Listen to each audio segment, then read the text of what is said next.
Lanaudière AM. Linguistique. Ah, ça passe tellement vite. Déjà 8h34 minutes et à chaque semaine, on a le même rendez-vous. Très heureux de la retrouver à 8h30. aujourd'hui. Ouais, moi aussi. 8h34, là, si vous étiez là la semaine dernière, il y a Sophie Bernier qui nous a parlé des expressions d'ado. C'est à tomber par terre. À tomber par terre, dis-je bien. Alors, on va faire la suite. Il paraît qu'on va aller encore plus creux dans les expressions d'ado avec Sophie Bernier. Bonjour! Allô, oui, l'univers linguistique des ados est très, très déroutant. On a eu un aperçu, mais là, on continue dans le même domaine cette semaine, là. Oui, on continue, puis on s'est senti dépasser la semaine dernière et ce sera encore le cas aujourd'hui.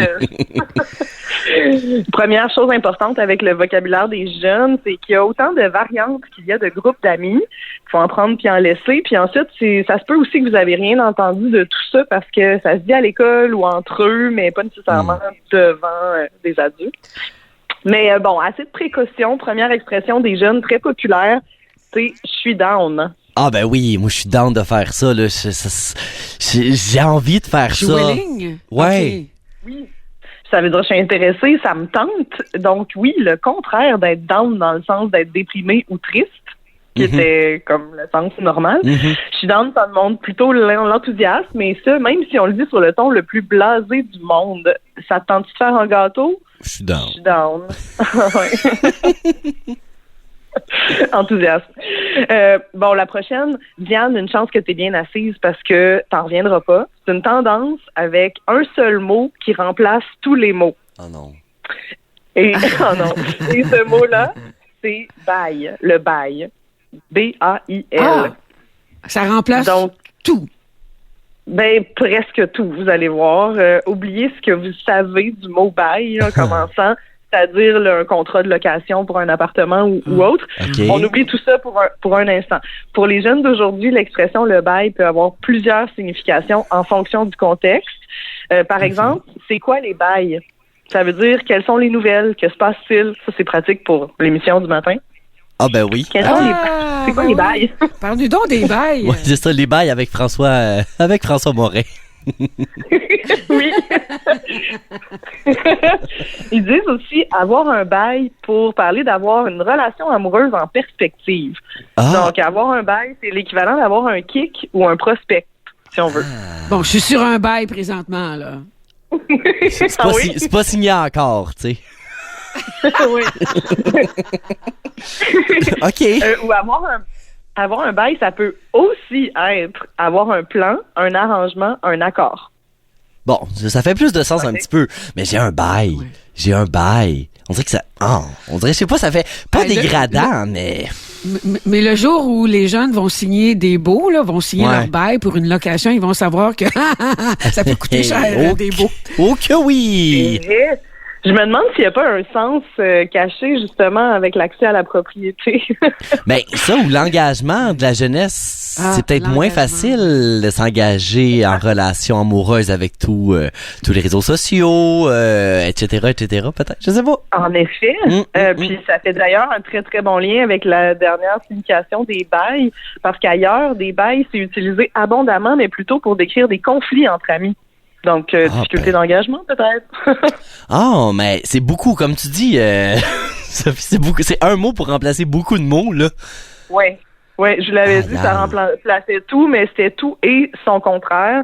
J'ai même ici le témoignage d'une maman qui parle de l'expression « le bail », ouvrez les guillemets, utilisé pour remplacer n'importe quel mot ou presque insupportable. Exemple, je vais aller chercher le bail, regarde le bail. Non, mais tu sais, le bail, un synonyme de truc. Ah ben, mais tout un bail, hein? Tout un bail. J'en ai mon bail. Oui. J'en ai mon bail. Bon, je vous préviens pour la suite, il y a beaucoup d'expressions d'ados empruntées à l'anglais. Comme tu disais la semaine passée, Diane, oui, c'est le cas, puis vraiment à profusion. Mais moi, en tant que linguiste amatrice, j'aborde ça avec le moins de jugement possible. Parce qu'on observe la langue, puis on dit pas un mot. Mais vous avez le droit de réagir. Alors, on y va avec le mot dead. Dead comme mort. Ah, je suis fatigué. Oui. Ah oui, t'es fatigué. Ah, je suis dead. Je suis dead. Les ados disent « je l'ai dead ». Tu m'as dead, il m'a dead, quand quelqu'un les a bouchés ou humiliés devant tout le monde. Tu m'as dead dans le sens de tu m'as bouché, tu m'as cloué le bec. T'as jamais entendu ça? Ça, je l'ai entendu quand même assez souvent. Moi, Je l'utilise à l'occasion. Je suis juste dead, là. Je suis morte puis je suis dead. Ah non, mais pas pour dire que quelqu'un m'a humilié. C'est comme l'histoire que tu m'as dit à micro fermé tantôt, là. Ça m'a dead. Oui. Sur une visite avec un service à la clientèle. Mais là, ça, c'est une autre histoire que je peux pas compter sur les ondes de la radio. On va continuer avec les expressions de Sophie. Ça va être plus sûr. C'est très intriguant.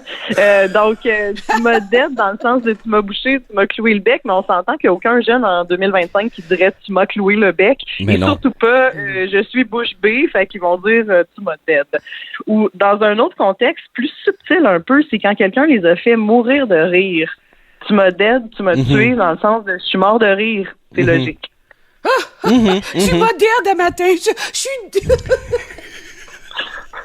je pense que ça va marquer Diane. Je m'attends à ce qu'elle l'utilise une fois de temps en temps. Ça va être mon nouveau mot, ça. Je suis dead. Ah oui, je suis complètement dead. Continue donc, ma belle Sophie. Ils peuvent aussi dire « je l'ai trop dead au soccer ». Dans le sens de, j'en ai dit que je l'ai trop dead au soccer signifie je l'ai écrasé, pulvérisé ou je l'ai mis en pièces. Bon, ben bravo. Mais en gros, là, on remarque clairement une tangente, c'est qu'un mot va s'appliquer à une variété de concepts. C'est mon analyse jusqu'à présent. OK, les auditeurs qui sont intolérants aux anglicismes, là, vous êtes probablement au bord de la crise de nerfs, mais c'est loin d'être fini. Alors, prochaine expression d'ado, il y a du beef entre ces deux-là. Du beef. On parle de beef comme B-E-E-F, là? Oui, B-E-E-F, oui. Oh, bon. On parle d'un conflit, d'un accrochage. Un beef, c'est quand deux personnes sont dans le désaccord. Puis c'est tiré du slang anglais, exactement la même chose, having a beef. OK, fait qu'ils n'ont pas de bail, eux autres, ils ont un beef. Oui, okay. J'avoue que c'est quand même proche. Du beef, de la chicane. OK. Et j'ai une dernière expression d'anglais qui s'est émissée dans le langage des jeunes depuis au moins l'année dernière, puis qui apparemment est encore utilisée, c'est avoir du Riz. Oh mon Dieu, j'ai jamais entendu ça. Du Riz, pas des Reese chocolat Reese, là. Du Riz, R-I-Z-Z, on peut mettre le nombre de Z qu'on veut, du Riz. Cette personne-là a vraiment du Riz. Mais c'est quoi ce mot-là, Riz? Ben oui, c'est quoi ça? Je cherche dans mon vocabulaire anglais, là. Ben, c'est l'abréviation de charisme en anglais. Du charisme, une personne a du charisme. En tout cas, Justin, t'as beaucoup de Riz. Ah, vous pareillement. Du Riz, du charme, du charisme. Puis moi, je pense que ça prend beaucoup de Riz pour utiliser cette expression-là si t'as en haut de 25 ans. Oui, je l'utiliserais pas, moi. C'est plus beau charisme que Riz. Riz. C'est violent, je sais pas, c'est pas Riz, t'as pas du Riz, je sais pas, c'est pas.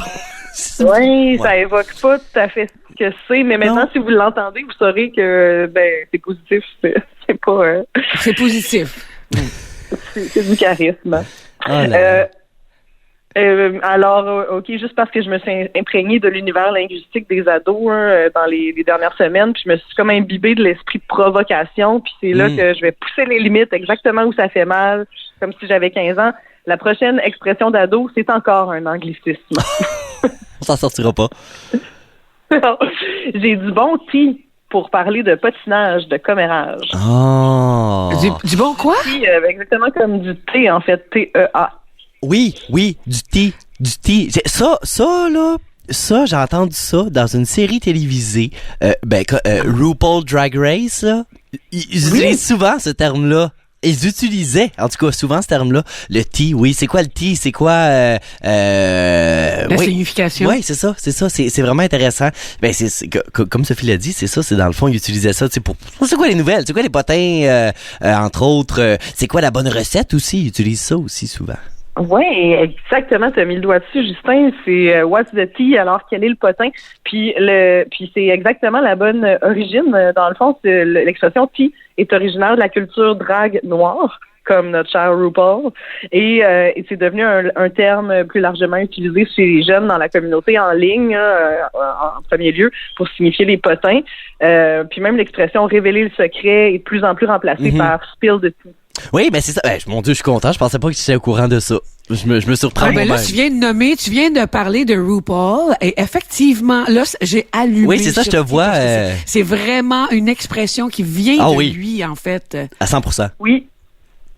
Spill the tea, ma traduction québécoise, c'est crache le morceau.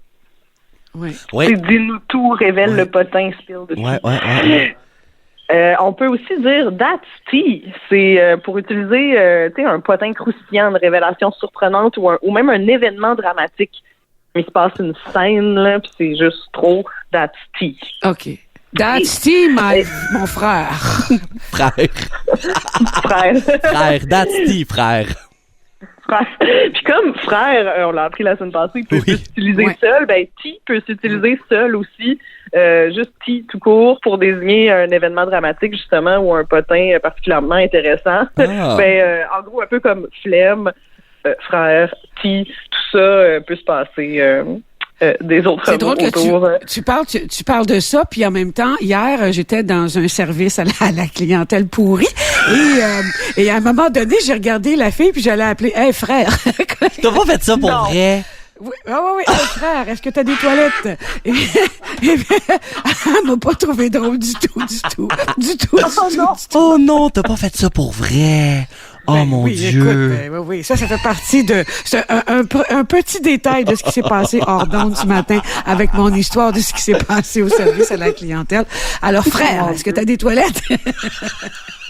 On était sur le point de savoir l'histoire complète du service à la clientèle. Presque. Peut-être la semaine prochaine.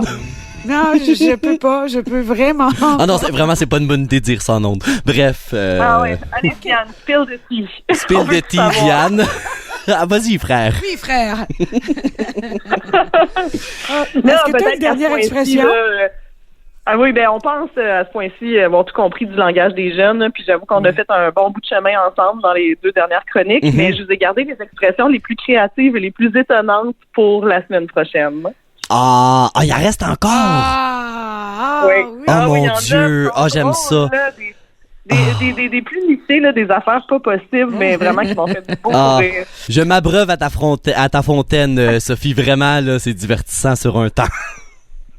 Oui, on va creuser encore plus. Merci beaucoup, Sophie Bernier. À la semaine prochaine.